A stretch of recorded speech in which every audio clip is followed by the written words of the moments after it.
Hey everybody, I'm doing a food review for you tonight. I'm making beef enchiladas, and I'm going to use for the first time. See, I always use the Gardein burgers, the different burgers that they make, the garlic quinoa and all that stuff, and I just chop them up and I use those. But tonight, I'm using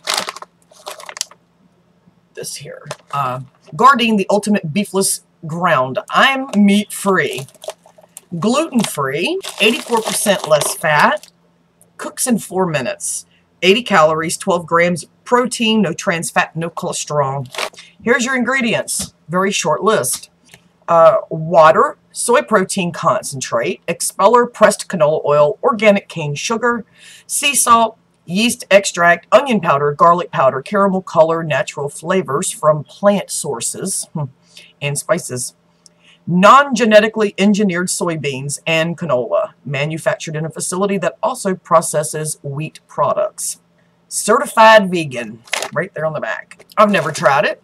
I'm looking forward to it. I have never used this one. I used the Morningstar ground. It was awful. It looked good until you thawed it out and started cooking it, and it turned to mush.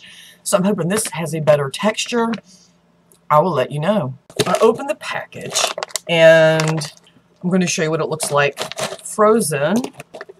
It looks like when you cook ground beef, and then you have to stick it in the fridge or in the freezer, like if you want to pre-cook it, and then you freeze it until the next meal. It looks like that. It looks like it's already cooked.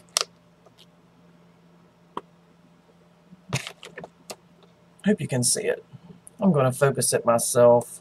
I'm holding it with my left hand, which is really weird. Okay, so it looks like frozen ground beef. It's got a little frost on it. It hasn't been thawed. I can't say it smells like ground beef, but it smells good. It smells good. How to prepare it, there's two options. That's microwave and skillet. In the skillet, in a nonstick fry pan over medium heat, saute frozen beefless ground until browned and heated through. 4 to 5 minutes. Let stand for 2 minutes and serve in your favorite recipe. Microwave. Place frozen beefless ground in microwave-safe bowl. Cover with microwave-safe lid and cook for 2 to 2.5 minutes on high, depending on the microwave. Let stand for 2 minutes and serve in your favorite recipe. Tip. Do not overcook. Cook until internal temperature reaches minimum of 165 degrees. They have meal ideas, and you can go online to Gardein.com and get your recipes. I already know what I want to make. I'm making enchiladas, so I'm not going to do that. So you see I've got the onions and the jalapenos and the minced garlic you can't see. As far as the smell goes, let me see. It's not an overwhelming smell. And I'm shocked because I actually already added my ingredients in, but as far as my vegetables, it's not overwhelming, but it does smell good. I can't say that it smells like ground beef, obviously, because it's not ground beef, but it does smell good. A little more information about the packaging, which I typically don't read all of it, but I'll go ahead and read it for you. The serving size is 1/2 cup, and that's why I'm telling you this. I was just preparing it, and I had to look and see what the serving size was, so I'm using 1 cup because I'm making 2 enchiladas.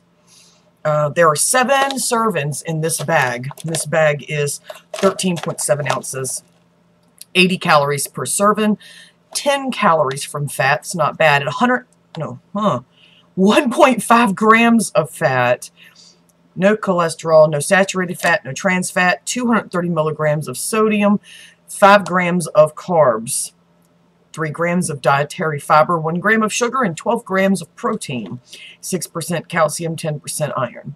So there you go. The consistency is pretty good.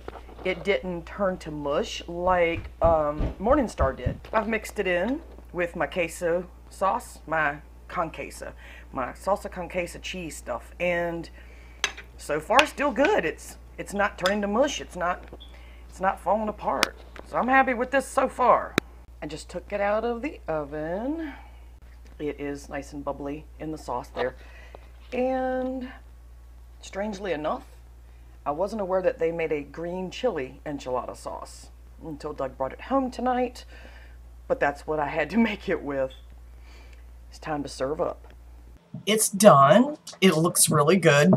I wouldn't have chosen the green chili enchilada sauce only because I didn't know they made it. I probably still wouldn't have. So this is a good way for me to try something new. Doug got the wrong thing, but it's fine. This is what it looks like. It looks really good. Actually, it looks really good. And I didn't have any more of the little tortilla wraps, so I had to use the big ones, and I ended up just making one giant enchilada. So let's see how it's going to taste. Let's see how it looks first. There's the interior. It looks just like very lean ground beef.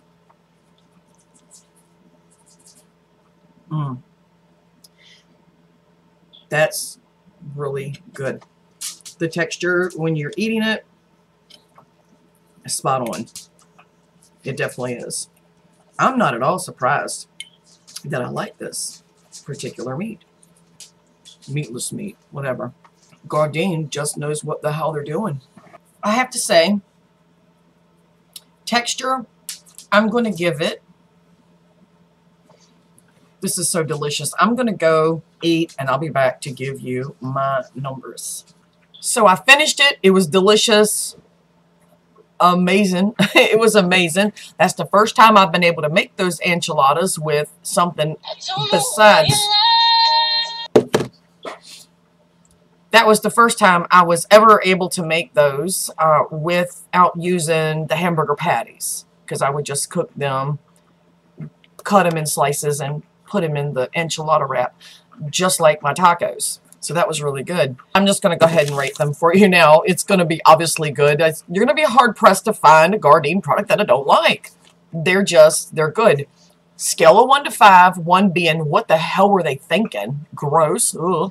And 5 being, oh my God, these people are geniuses. How did they do that? Texture, it was frozen. Looked like I said before, like frozen, pre-cooked hamburger meat. Very lean. Cooked, it looked like super lean hamburger meat. And because it wasn't greasy, that's a bonus as far as I'm concerned, because if you're eating this type of stuff, it's for health.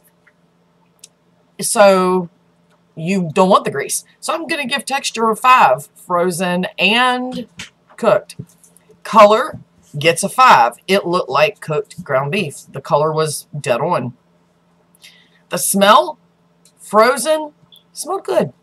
Cooked, smelled better. It didn't smell like meat, but it smelled good, and that would give it a 4.